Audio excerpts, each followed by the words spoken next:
time, man. Royal Rumble predictions, man. Let's get into it. We only got 4 matches on the card, so this should be interesting. Let's start with the Fatal 4-Way match. We got Roman Reigns, LA Knight, Randy Orton, AJ Styles. I really like the concept of Roman being in the multi-man match. We haven't seen Roman defend his title in a multi-man match since WrestleMania 37. That was, 3 years ago. So I like the concept. Roman Reigns is winning for sure. I don't see him losing. I got Roman retaining, but I like the concept of the Fatal 4-Way and, all these guys, putting this match together. I think it's going to be super entertaining and really good. Hot take, it's going to be match of the night.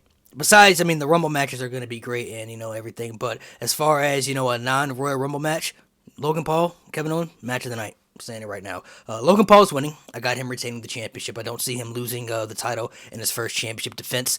I think, Kevin Owens' hand injury is going to play a factor of how Logan's going to be able to cheat to win, probably. And I got Logan Paul winning here. Match of the night, though, like I said. So the Women's Royal Rumble, these are all the women we know so far are going to be in it. My pick to win this year is Bayley.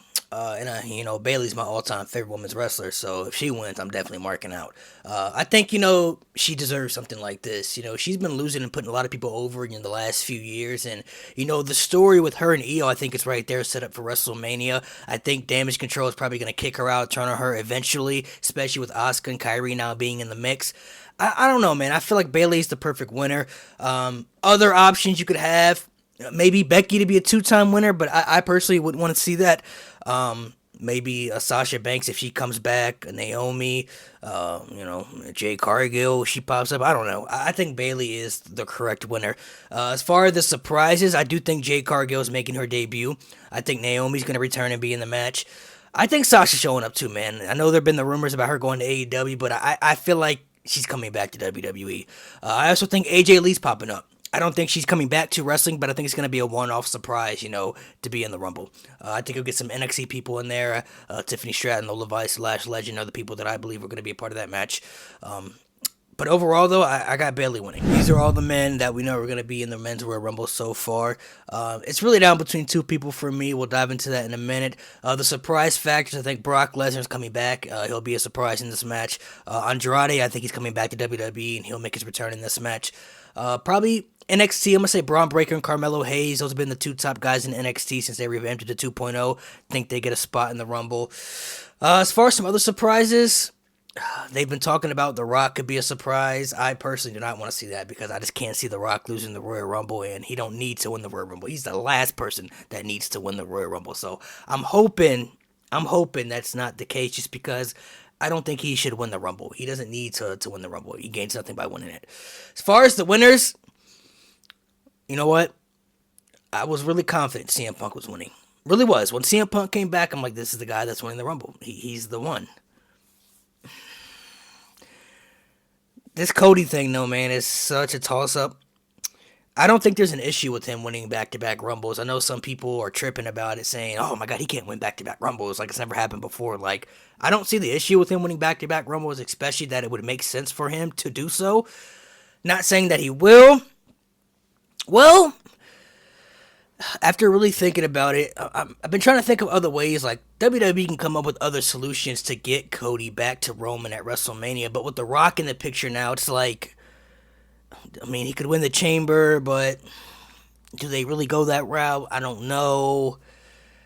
You know what, man? I'm really kind of feeling Cody might win the Rumble again, man. Like, Punk, for me, was like, I think Punk's the guy, but I think there are other ways they also could get Punk, to Seth Rollins at WrestleMania. Maybe Punk could win the Chamber.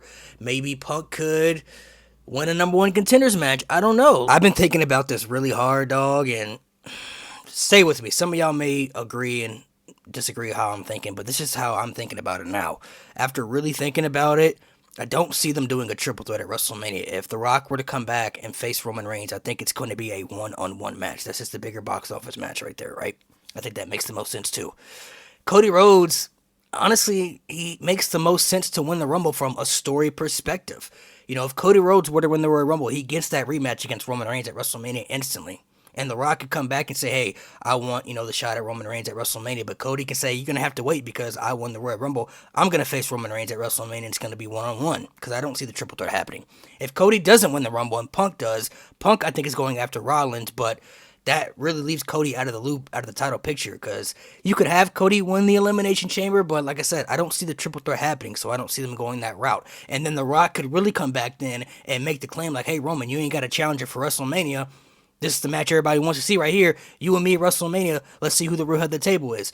Cody really out of the loop right there, because The Rock could just come back and, just insert himself into that, because Cody had his chance to get back to there, but he didn't win the Rumble. There's really a lot of scenarios they could do with this, but I feel like, just for me, I just feel like from a story perspective, I think it makes the most sense for Cody to win back-to-back Rumbles. It adds on to the redemption story, like, all right, I won it again, now we're back at where we were last year, but this time it's going to end the right way.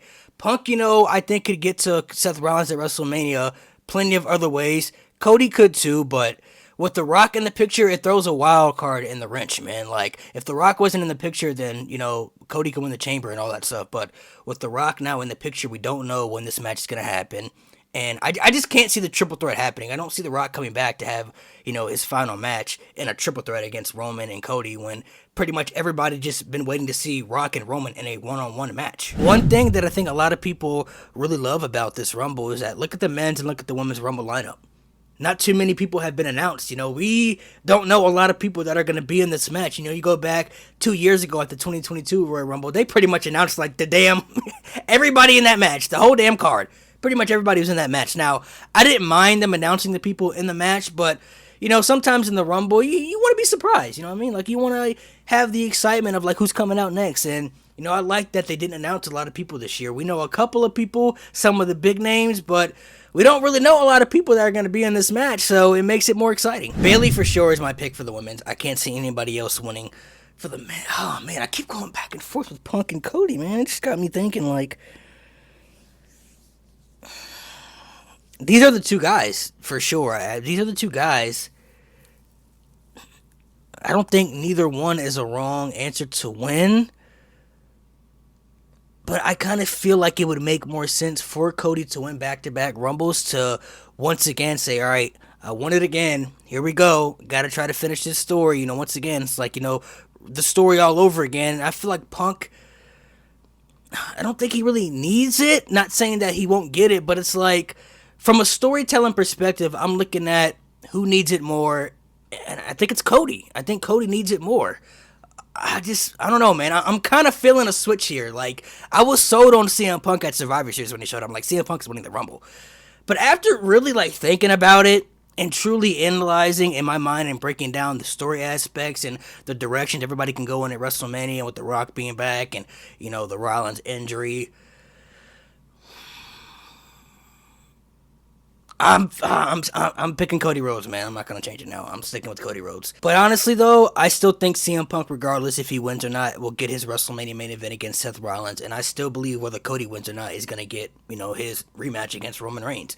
Even if The Rock is inserted and they make it a triple threat, I don't see them, having the WrestleMania main event without Cody and Roman somehow.